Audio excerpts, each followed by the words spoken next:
Welcome to the Creative Play and Podcast Network. Join us as we share our favorite RPGs, one-shot games, tabletop games, reviews, and convention panels. Sit back and enjoy the show.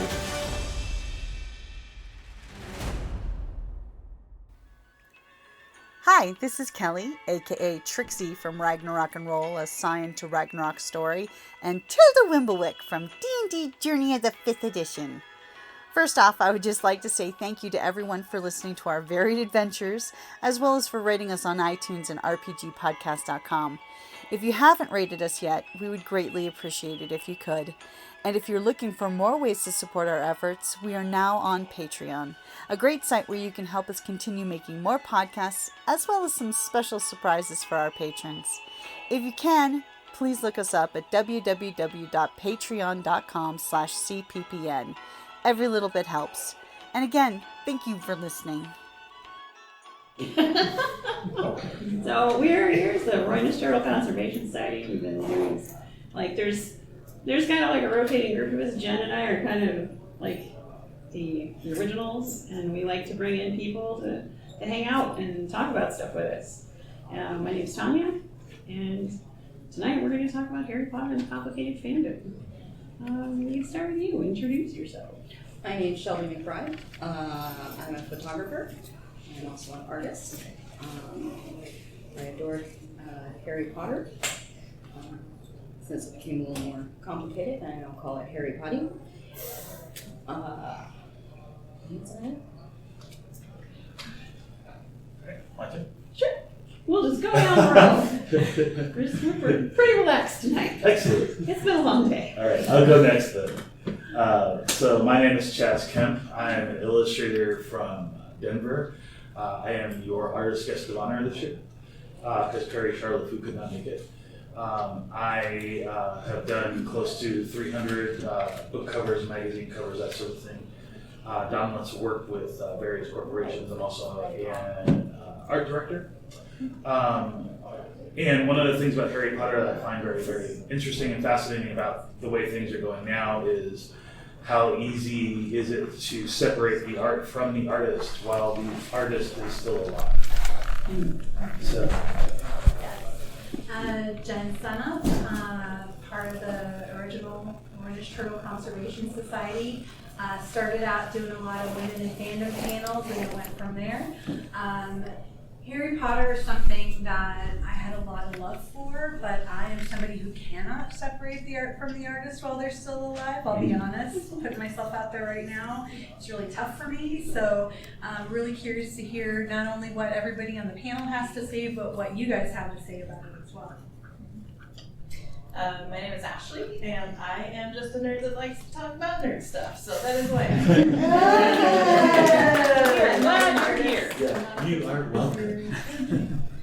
This is my first TusCon, and I'm really liking the just cozy environment here. It's been really nice.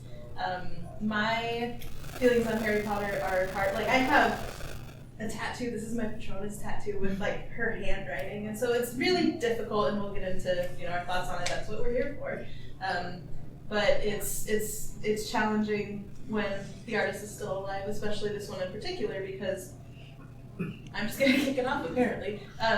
Go for it. My thoughts on it are, by showing support for someone who has really been very awful to a certain demographic, is kind of signaling that you're okay with that. And that's the hard part. Like, it's not even supporting her financially, which I don't do anymore. But even by saying, this is something I'm good with, it's like, I want to make sure I'm not sending a signal to that community that I am with her. So that's why it's hard for me. No, it's totally valid. And I mean, just to read the description for the panel, we have like that for a lot of us, Harry Potter played a really large part in our lives at some point. I mean, depending on your age, you may have grown up with Harry Potter. And then at a certain point, the author's personal views made everything very complicated.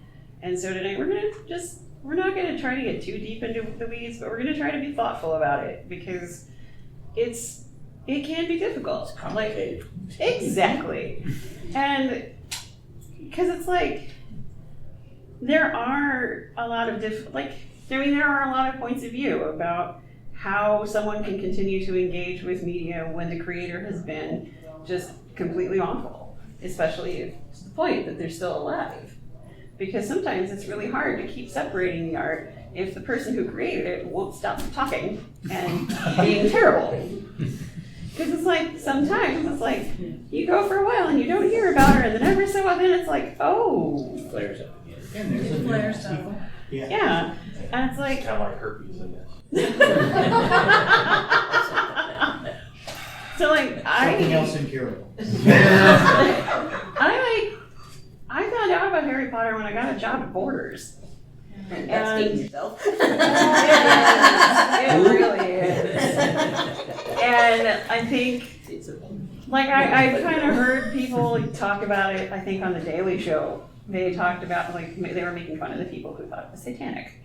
And so, like, my first thing with the book was I worked the release night for book 4, and I just saw how happy everyone was. And one of my managers was, "Oh, you've never read it. Oh, you need to read that. You would love it." And she's right, I did. And all the books, I really love them. I sorted myself into a house, Hufflepuff. Heck yeah. And, I got some merch. Like, my friends and I were like, "Oh yeah, no," talking about our houses and all the traits and all this. And it was just a really good time. And the stories taught lessons on standing up to bullies, standing up to tyrants, the importance of finding friendship and finding your people. And maybe that when the people in authority are telling you this is the way things are, that if it's wrong, you should do something about it, And I still have some of the things because I'm just like, I don't really know what I want to do with these anymore. And it's like, I have actually since worn a cosplay here that Jocelyn referred to as being a debauched Hufflepuff, because I had like a tank top on, and opened up the shirt, and my tie undone, because the Hufflepuffs just throw the best parties. And That is awesome. That is so awesome. I got it on, but I got it on that day, and I looked at Jen and our friend Coral, and I'm like, should I wear this? Yeah. And we kind of decided that I'm not actually trying to do anything really official, or I'm not trying to dress as a Harry Potter specific character or pay some specific homage. I'm just making stuff up. But some thought can go into it. And when I first found out what she was like, and it's one of those things where when she started to show her true colors, other people in other communities were like, "We've been saying this all along. There are these terrible themes in these books," and I'm like, I didn't notice them. And I think that's one of those things where it's like, when you grow and you change and you look back at your media you loved 15, 20 years later, you can go, oh. So, yeah, I guess. Okay. If whoever would like to go next. So the question is the personal flaws of the creator have anything to in any way diminish the quality of their creation or the love for their creation? Well, that's kind of question. that's Oh, I'm sorry. I would say there's 2 issues with Harry Potter. There's not only the turf issue, the comments that she's made and doubled down on in the media, but then there's her depiction of people of Jewish descent, or her... I have no knowledge of that. I never read into I didn't think about that. You didn't? I never read into that, no. I really didn't. And Well, yeah, let's talk about that. Yeah. Seriously, I mean, that was Yeah. something that I was kind of like, oh, I get the turf thing, but the anti-Semitic comments, I was like, I don't know if I see it. And my husband sat down with me and started going through the book and was like, have you thought about how they portray the goblins? You know, and have you really thought about and read into it and the depiction and how they look? And I was like, I can kind of see that. And like it goes in like the historical way that the Jewish people have been demonized over the years. Correct. And some of and it was kind of I saw some images where it was kind of like that, and I was like, oh. It hurts. I am totally blanking because I don't know who the god. I don't remember the bankers. The bankers. Oh, Green God. So Green guys. that's one of those things where I wonder, was it deliberate? Because I know that, like, I've looked at some of the pictures, because I mean, if you look at the illustrations, some of the stuff, you know, I can see it, but I don't, maybe I'm looking for the best in people where I don't necessarily know if something like that would be deliberate, because I could see how that could be coincidental. If that makes any sense at all. My thing is that when people that are the ones that are affected by this, when their voices are coming forward saying that this is a thing, I listen to them. Yeah, So like I didn't see it either because it wasn't something I was looking for. I also I think people are inherently good. I look for good in everyone. I don't think anyone is entirely bad. Like there's good in everyone. And so I miss a lot of those things too, just because that's not where my mind goes. Right, you know? exactly. So it's like when these communities come forward and say like, this is a thing that's affecting us, I defer to them. So I agree with your point of view. And if it's something that hasn't been a trope in your life, you can miss it. Right. And there's also, you know, the dispense of reality, right? You're suspending reality while you're reading this fantasy. Yeah. So you may not pick up. Yeah, but it's also the thought too. I mean, if you are not inherently sensitive to those kinds of things, then you could miss a lot of that. I mean, if she was racist towards black people, reading Harry Potter, I would look through that and go, hey, wait a minute. Yeah. But I am also very sensitive to a lot of those tropes throughout history. When like you said, when Jewish people come up and say, hey, this is wrong, the rest of us have to listen because it's like, because they are sensitive to those kinds of tropes for their people. Yeah. So, Well said. yeah, well, she said it. I was just thinking back. That's a team effort. Yeah. Go team. Go team. We could be Hufflepuff, sort of. Go ahead. I was gonna, when it comes to the goblin, like the European goblin trope, you kind of have to come after a great many, very famous or otherwise, you just have to come after a great many authors and a great many stories, because it's a goblin trope, and it's been it did come from, you know, racist Jewish stereotypes. It did, but we know that now. We can take a look back and go look how this developed in our cartoons and in our fairy tales. We know that. But I mean, you'd have to come after a branch of storytelling at that point, a branch of modern storytelling, because you'd have to come after Tolkien. You'd have to come after I had another name in the top of my head. You'd have to come after people who use goblins. But should we? I think we should examine it. I think we should recognize the issue. And I'm Jewish speaking. Like my grandmother was a refugee, so like I'm Jewish. And I was taught about this trope early on. So I grew up saying, there's the goblin trope, but they're goblins, and I don't think it's on purpose. There's the goblin trope. I think they're loading adult themes into this. This might be on purpose. I never associated goblins with Jews. The Jewish trope. Beady-eyed, dark-haired, money-grubbing people. You know, it's that whole thing. No, I feel completely blunt. I never heard that. Yeah. Well, again, if you're not part of that culture, you wouldn't necessarily be automatically sensitive to it, and that's part of the problem. But you know, when you look at, and forgive me for speaking for you and your people, I don't intend to, but Jewish people have been treated very, very poorly by just about every culture in the world for centuries, and so. Yeah, it's and correct me if I'm wrong, but it's just one of those things where it's almost kind of like people choose that as easy targets sometimes when, you know, throughout literature. I mean, Lovecraft picked on black people constantly, you know, so when you see stuff like that, you can go, well, you know, maybe it's on purpose, maybe it's not, but it still affects me. Ultimately, at the end of the day, the effect is exactly the same.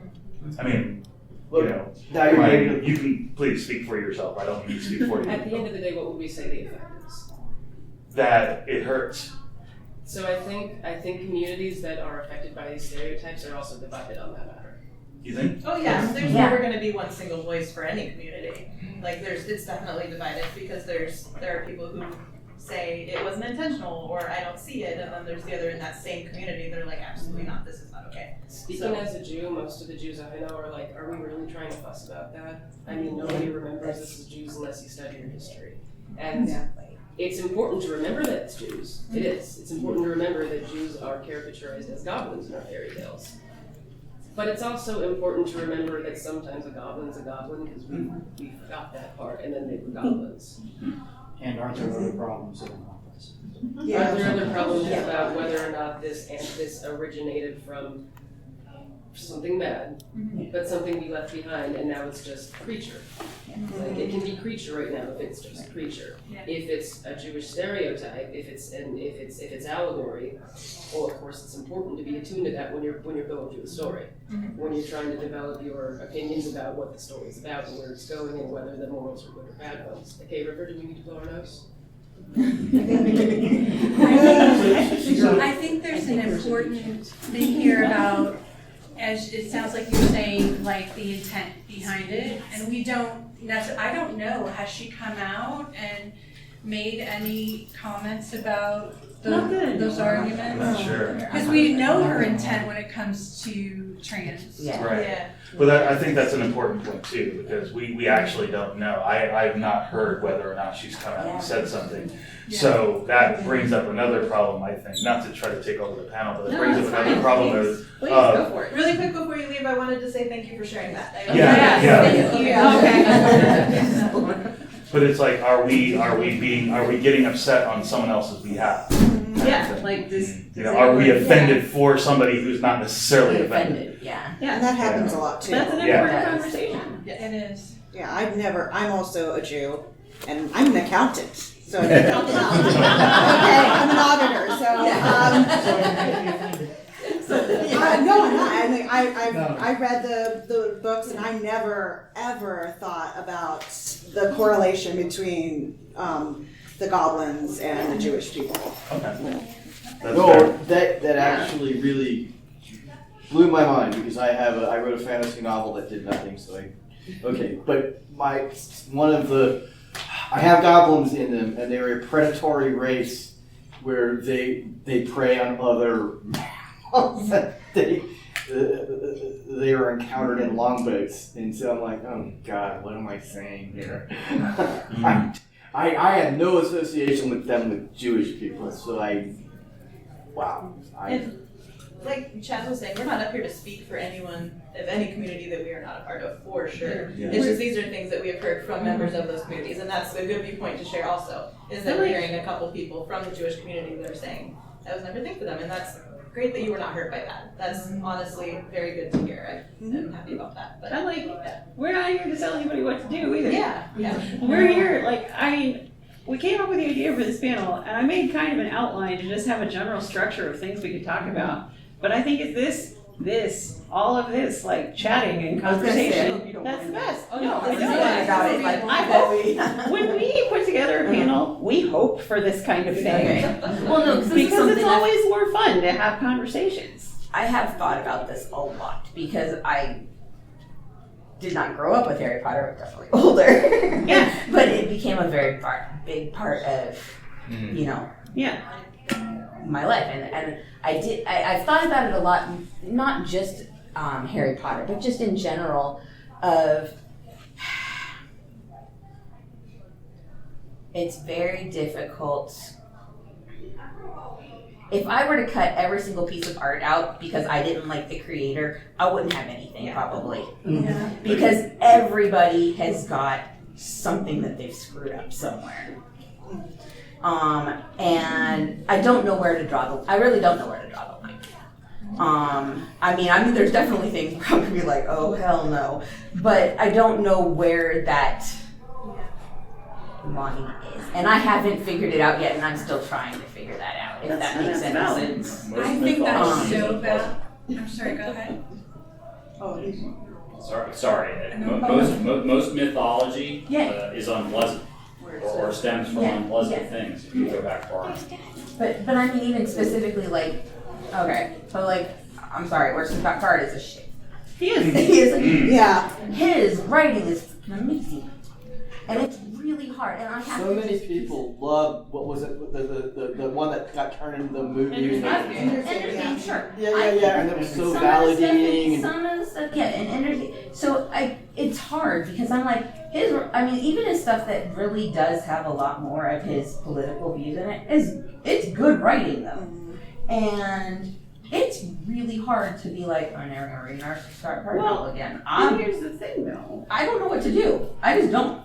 If you want to read his books, no one's saying you have to spend money to read them. Oh, sure. The library is a great thing. Oh, the library is beautiful. All my stuff comes from the library almost. So, yeah. The question is, does it change your view? And I say this because, like, I was a music major, right? Yeah. And so I remember there were a couple singers I loved. The one specifically, I remember Madam Mosquito and I talked about it. Like, she got kicked out of the Met because she was horrendous. They made sweatshirts about her leaving.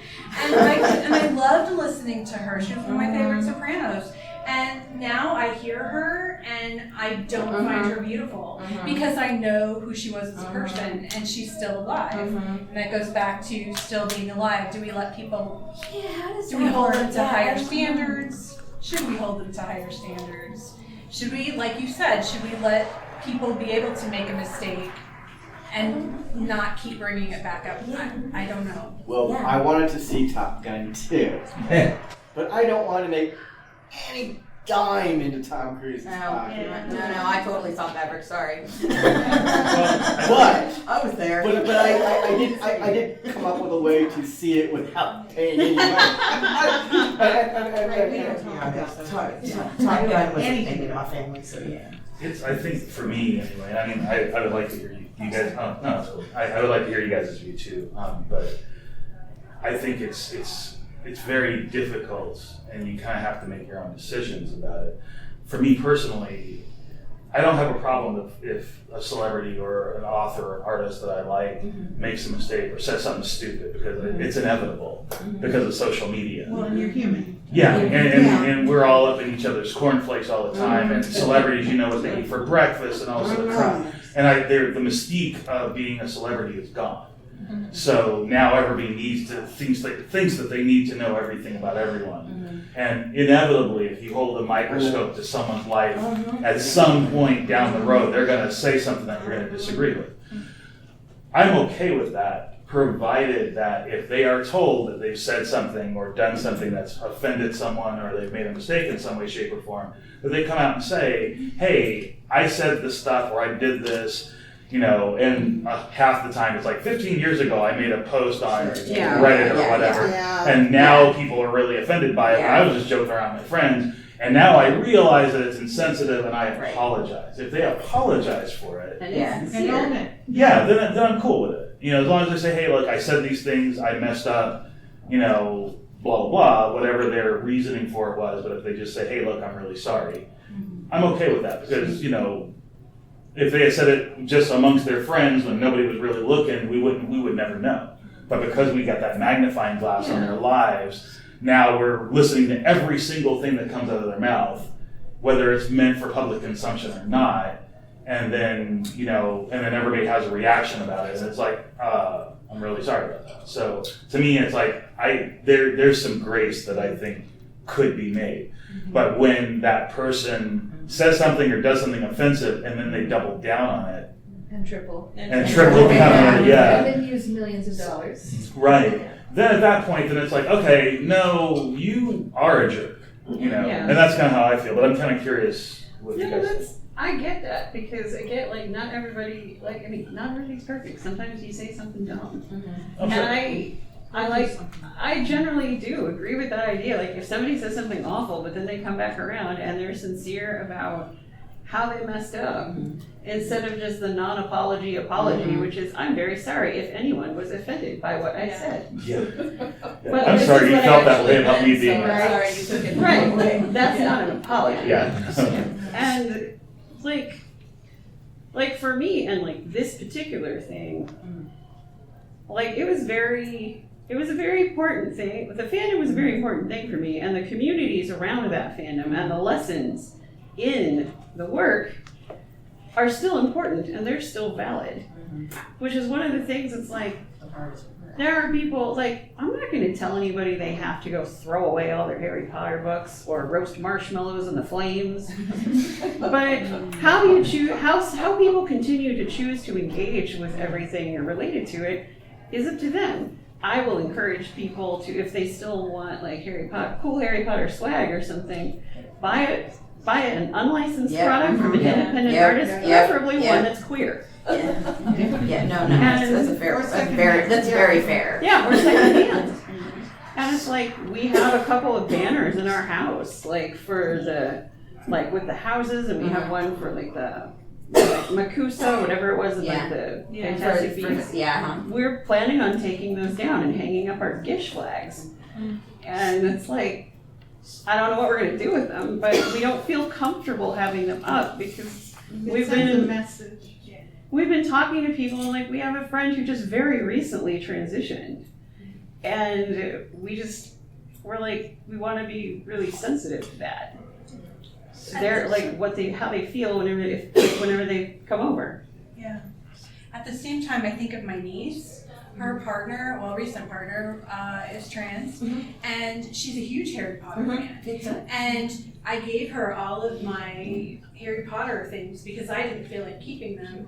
And she still wears them, and she's happy. And you know what? She can separate it. And we kind of talked about that, like, you know, how does that feel with your partner? And you know, again, she felt like the art was separate from the artist. Well, so here's my question, and this is, you know, we talk about a lot of this in terms of monetary support for the artist. Okay, the artist isn't the only person who's monetarily supported in a lot of this stuff. The movies, for example, how many people are getting royalties, you know, the actors. I don't know, again, there's that, what do you do? I just don't know. The actors got paid already. Yeah, there's a lot. Is that like really the view? I mean, I'm just asking because I mean, it's not just the main actors; it's other smaller too, right? So My view is the actors have gotten paid, the writers got paid, the producers got paid. What I won't do is give more money to that turf J.K. Rowling. Sure. No, and so I don't need to buy new shit from her. Yeah. And this was a big discussion that came up when the video game was released. Yeah, so I was gonna say the video game and stuff, and all. That's right. The developers of that. The writers and developers, because there was actually a known white supremacist on as one of the writers of that game who incorporated stuff into it, and they did terminate his contract, but it was already in the game. I wouldn't have even known that. It was already it's already in the game, and it's I'm not playing that game. And it's implied anti-Semitic.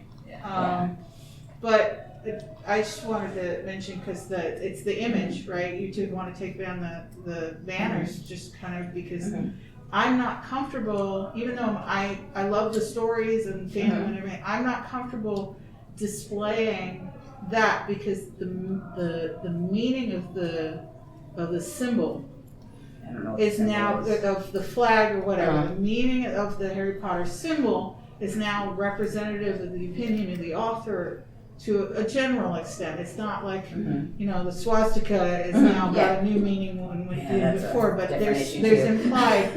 And there have been businesses, there's one locally that I absolutely love here in Tucson, who's very pro-queer and has been very supportive of the trans community, who did a whole Harry Potter cookie line. And when people kind of called them out and said, hey, you know, this kind of makes it feel a little less safe. They're like, well, look, we did a trans flag one. Yeah, that doesn't balance out. They didn't necessarily double down, but they didn't acknowledge that it could be indicating to the community they wanted to reach out to that they weren't safe people. Right. And that's what I was saying at the beginning too, is that sorry, I missed it. Oh yeah, no, I'm agreeing with you. Is that I don't ever want to give the impression that I am not a safe person. You know, so it's one of those things where, like, again, her handwriting is on my arm. I will be getting it covered up at some point. I just have to yet. But I think supporting it is kind of like, you believe what she believes, you know. And so it's like I don't ever want to put that impression out there. It's implied consent.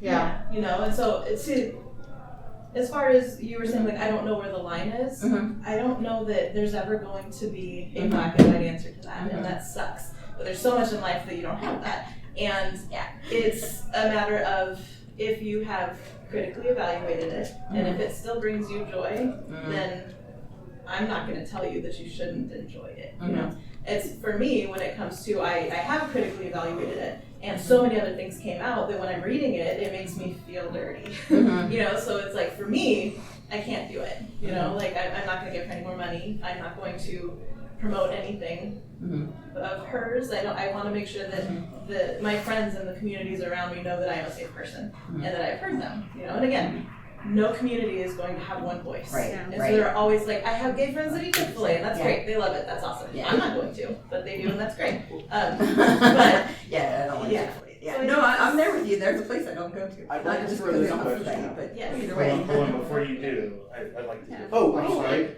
Yeah, we'd like. I had to leave. My mother was calling at a weird time. I'm like, it's after 9. She never calls. Oh, you called me 3 hours ago. I'm just calling. Oh my gosh. Thanks, Mom. I'm gonna go take care of my adrenaline rush now. I'm glad everything's all right. Yeah, me too. Well, you turn it off instead of testifying. You don't know until you turn it back on. So, and I noticed she called twice. I'm like, okay, the last time that happened was really bad. So I wasn't able to, you know. So yeah, just my like opinion. a lot of your thoughts. Yeah. So for a while, we had this a panel like this. Yeah. That I was a guest. Yes. And I had thought about it, and it was a bonding point for my nephews and I when we were growing up. My nephew, when he was in 4th grade, read the 4th book. And I watched the progression of this 4th book as it, you know, he read it and then he read it again, and the dust cover was gone. He read it again. The next time I saw it, the cover was getting torn up.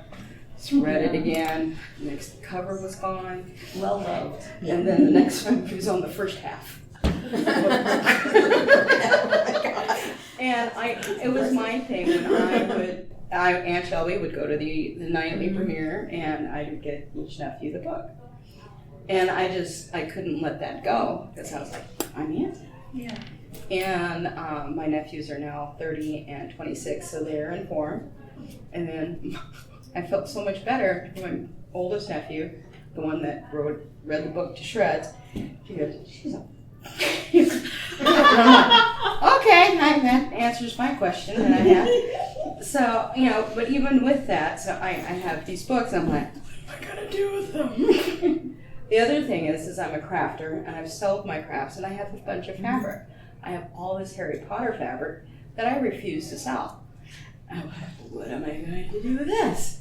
So I'm going to probably put it on eBay. I don't know.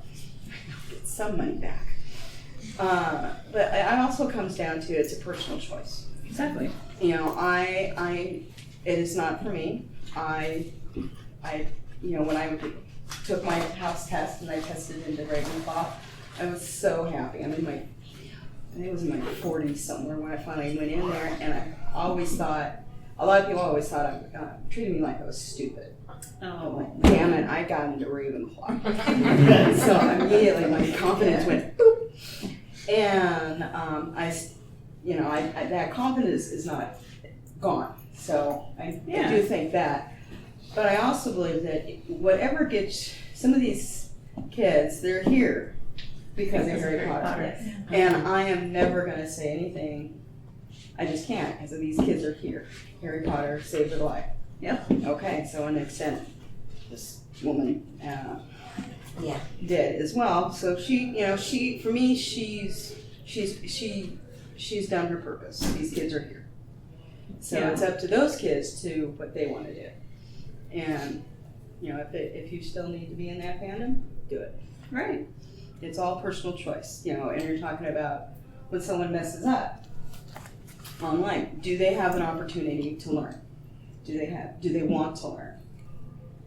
I grew up, my dad's family was incredibly racist. And Dad, to an extent, was too, but he learned.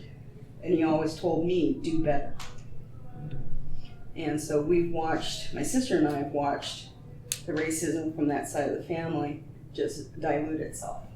And it was a really cool thing to watch. My grandmother told me one time before she passed, she says, I used to say really bad things about Mexicans. You know what? I was wrong. That's amazing. And I told her I was so proud of her.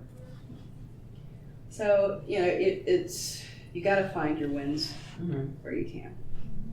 Yeah. And there's the thought too that like the fandom has taken it and it's not hers anymore. Oh, yeah, it's yours too, Yeah. So there's that thought. It's like, thanks, this is ours now. Yeah. You don't need to be here any longer. Yeah, we don't need you anymore. You've taken the bus and crowned yourself Queen of Turf Town. Yep. Oh yeah. This is ours. Yeah. I've read some of it on the internet somewhere. I can't take full credit. And with me, one of my I'll take credit for thing with me was I was one of the kids that it really, really affected me. You know, like I always struggled with depression, like my entire life.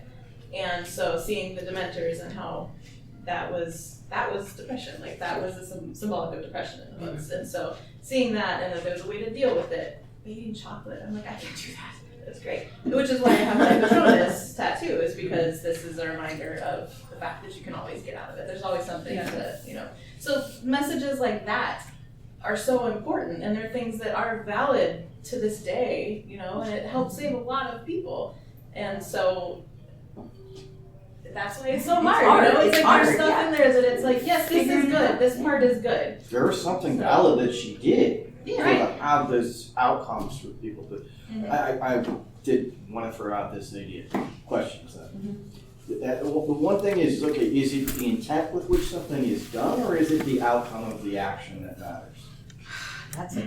I don't know. I would say yes. Yes to both, exactly. It's both, yeah. Yeah, so quick thing I'd like to share on that is intent can make something bad, but it does not negate the outcome. So if the outcome of something is bad, it doesn't matter what the intent was. You have to acknowledge the effect, regardless of intent.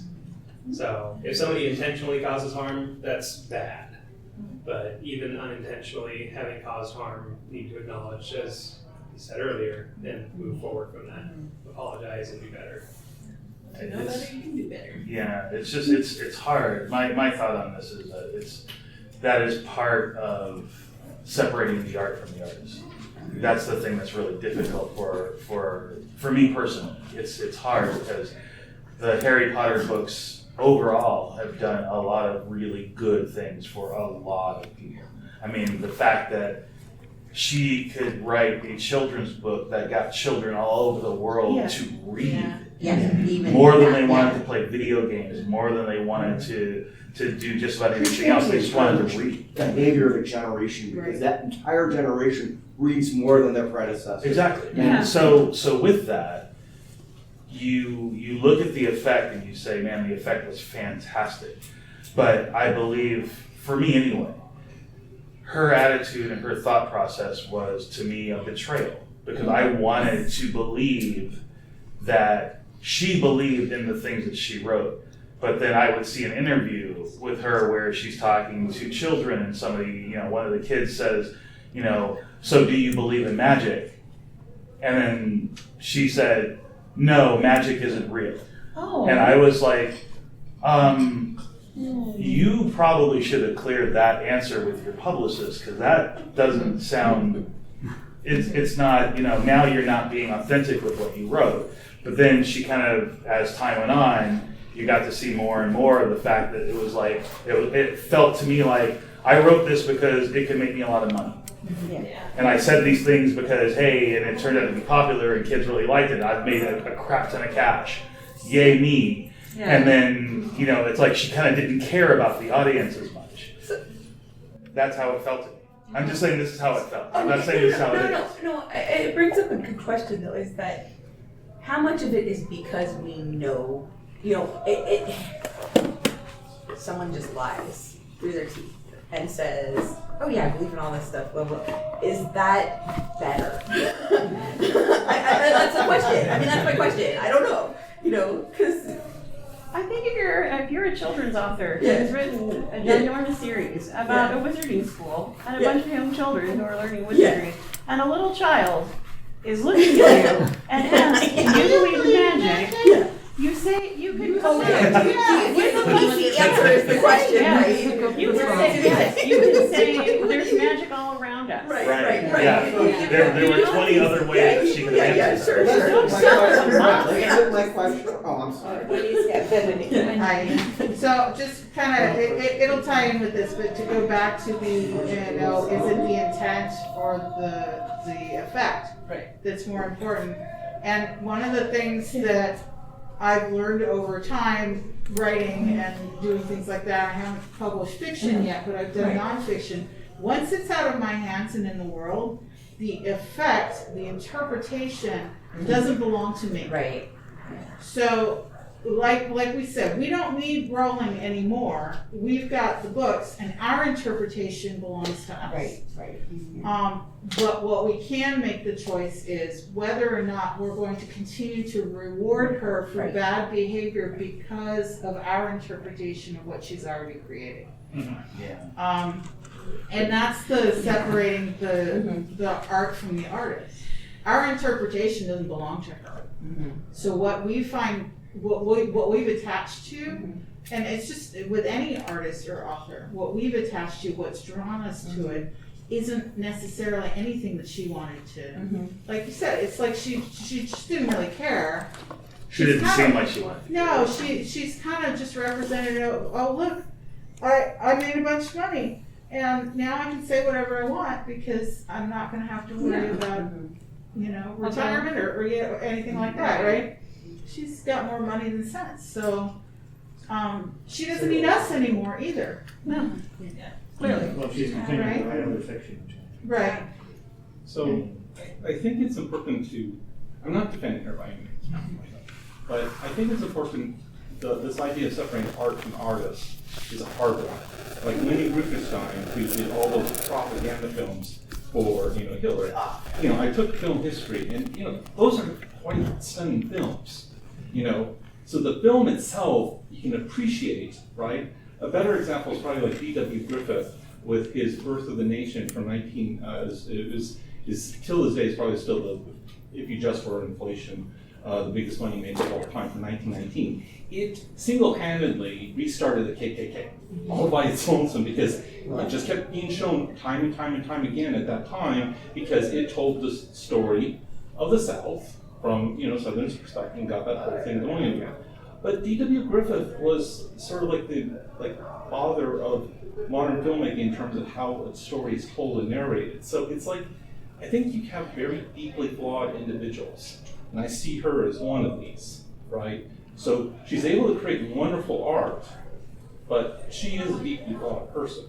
But D.W. Griffith is dead and not profiting off of his influence. No, I'm not saying that. I'm just saying that I think it's, from my way of thinking about it, there is art there. Now, whether I go and buy any more Harry Potter books, that's a separate issue entirely. I'm just saying there's still art there, and there's still art that has its own value regardless of how horrendous of a person she might be. And I think that's what makes it difficult is because there is art there, and it is worthwhile art. It's something to appreciate, right? But we can also acknowledge that, like I said before, rewarding her now for that when she's already gotten more than she needs, and she's at a point where she can act with impunity and no repercussions really for her attitudes and opinions. So why does she have to even feign caring whether or not people feel threatened by or feel like they are unsafe because of her ways? Yeah. And it doesn't necessarily mean Harry Potter, right, is a bad thing, but although there are some things in it that I've seen have been interpreted in different ways that are not all good. But Yeah, like I said before, I think it has to do with that separating art from the artist. I don't think you can do it, but just understand that your interpretation of that art does not belong to the artist, and go with that. And then whether you decide that you want to continue to buy what is being produced after that, that's a moral and ethical decision you have to make on your own. So let's flip my question around. Flip my question around. What happens if we have a very good effect that was undertaken with bad intent? Yeah. So now, do we give any credit to the person with bad intent? You laugh at them and you say, how you tried to be backfired.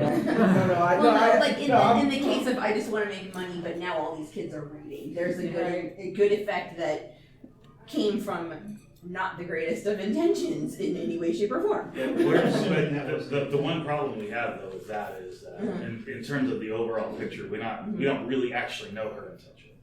That's part of the problem. Sure, but that was your impression, was that it was really just for making money. Always guessing it. After hearing her talk and hearing other interviews and hearing how she's treating the trans community, etc. My thought is, oh well, I've already got your cash, so I can say whatever I want, which is the impression.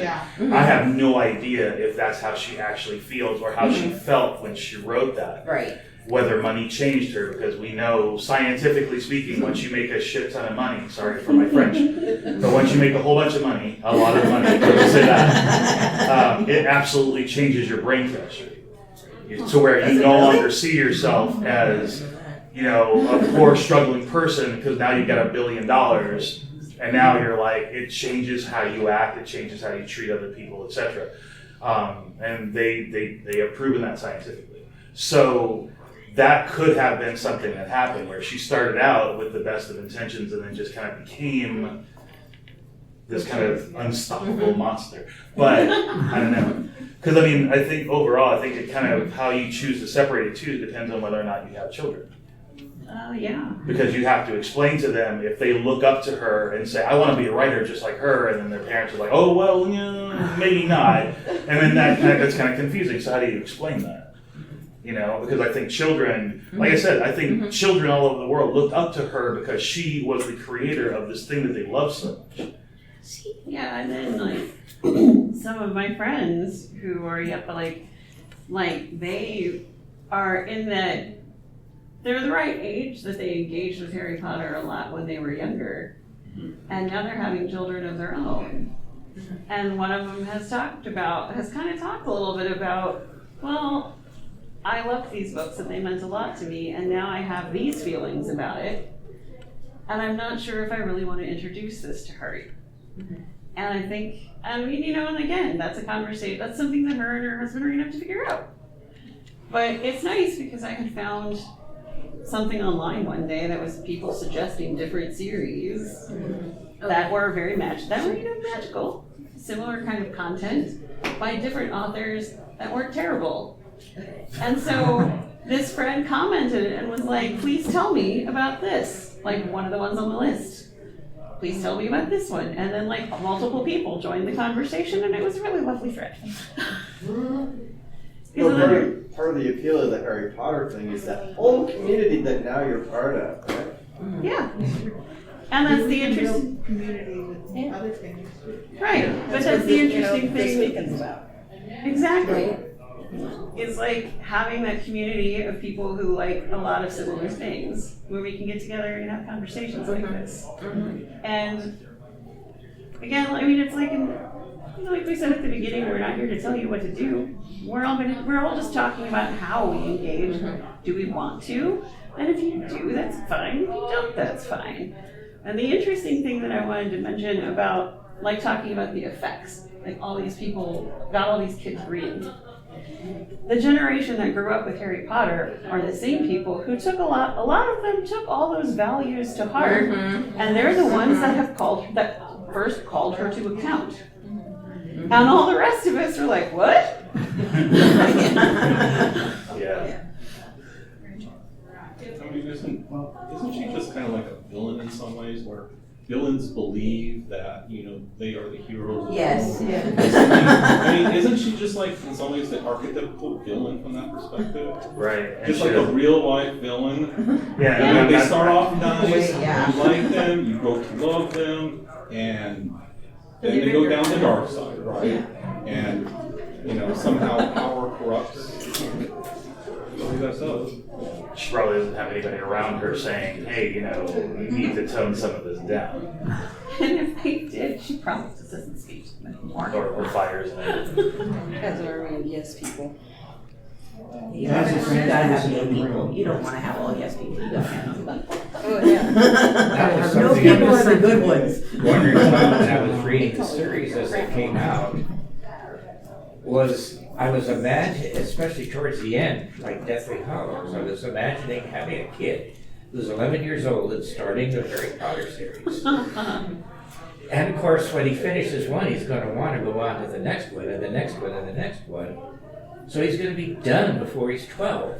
Yeah. And, just reading them as an adult. They get darker and more. Yeah. Oh, yeah, definitely. Like, when I was, reading those as an adult, I got to, I think it's book 5 where we meet Umbridge. Yeah. And, basically torturing Harry. Yeah. And I'm there with my book and, I did not think about that. What?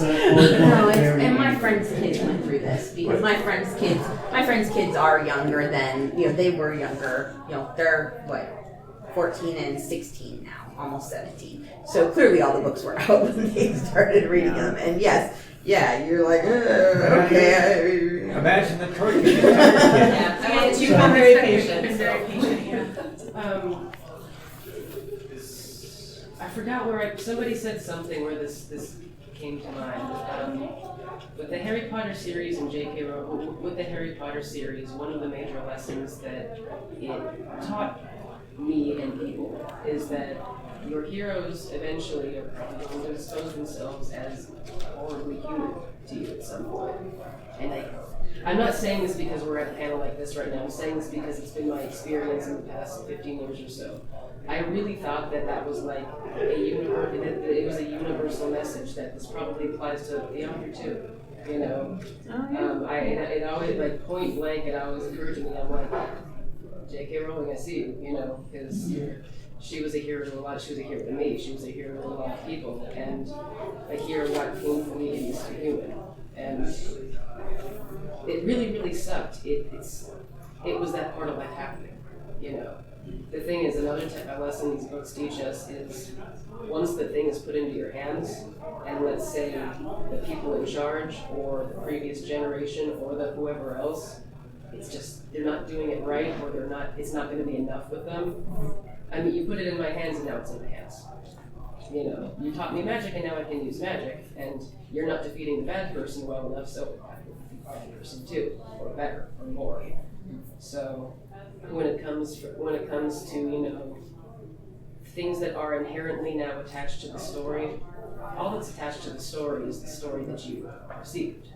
Necessarily. All that needs to be attached is your attachment to it, because J.K. Rowling doesn't get to tell me or anybody what the story means. See, I think this is one of those things where, probably maybe it's a failing of mine. I'll be honest. I never think about the artist a lot of times. I'll be honest. If I see a picture, usually, I know lots of people who make art. I enjoy them as people, but if I see a picture somewhere, I don't usually think about the person who created it. And that's probably a failing. That's probably something that either diminishes me or it can diminish the art, because you might know you might appreciate a piece, just in general, like any kind of artwork, if you do know the person. But sometimes I look into a person, but a lot of times I don't. And I don't know, I don't know. Most people don't. That's why copyright law fails. Well, that's probably true, actually. That's very probably true. Do photography on the site. Yeah. So, but as a trans person in the room, I didn't want to not say this before we got out. At least my opinion, and something else that came out that she said the other day, we're just calling women rapists, flat out. I'm sorry, what? What? Yeah, she was responding to somebody else's tweet, and instead of saying trans women, she said rapists. So, she's not being a nice person. No. My line in all of this is I read the books as an adult. I was helping raise some kids at the time and was very happy to have them read. I went to the book openings. The book release was last when at least 5, 6, and 7 when they came out. To your point, sir, if I had a little kid again, I would gradually let them into the books and kind of lie to them and say, you got to read the school year. That's the way to do it. Okay, got it. Okay. That dark fourth book, and then they can read the rest of it. I think that's actually a really good way to do it. But it's torture, kid. You can't read You can read this book. Oh, I'm sorry. That book isn't released yet. You got to match the maturity of your child, and that's a personal parent. Where I am with it, though, having read them as an adult, having enjoyed them, having some community with it, and also being sorted into Ravenclaw, I'm very happy. I'm still crying. I don't want to give her any more money. Where's the Gryffindor? There has to be one. I just don't want to give her any more money. Well, As that's fair. she's being an awful person, Yeah. and I don't want to support her awfulness. I like to enjoy the fantasy, the fiction, Star Trek is perfect. Yeah. And I have younger kids now telling me how awful the original series is because they see all the sexism they never grew up with. Well, they're not wrong, however. No, However, yeah. However, they don't have the same connection to the original Right. series that I do. Other people aren't going to have the same connection with her. As somebody who's a living author, I just don't want to give her any money. I made a crack back here about one of these days I'll get the video game games. So that's like, if she died, could we just, do we just throw up? Do we care? Do we stop caring? I don't know. I still think it's important to talk about, even if she's dead, though. Even if she was dead, she's not dead. Anything that she's saying about my community. Yeah. Oh, yeah. Oh, yeah. I can't let that pass. Yeah. Oh no. But I'm saying is like, if she died, it'll be. I'm not saying. But There'll be a line of trans people probably waiting to be on the grave. okay. And that's fair. That's totally fair. Because the things that she says are having real world repercussions against the community of people. And that's where we were talking about the real problem. All right, guys, I'm gonna put a stop because we have folks coming in for the next panel, but I want to thank you so much for your engagement. And feedback. Thank you for coming. Thank you for talking with us. I like that. And anytime. Thank you for listening to the Creative Play and Podcast Network. If you enjoyed our show, please check out D&D Journey of the 5th Edition and Ragnarok Enroll a Scion Hero to Ragnarok Story. Also, check out our Patreon page for more content and behind-the-scenes things, as well as joining us for a one-shot game or two.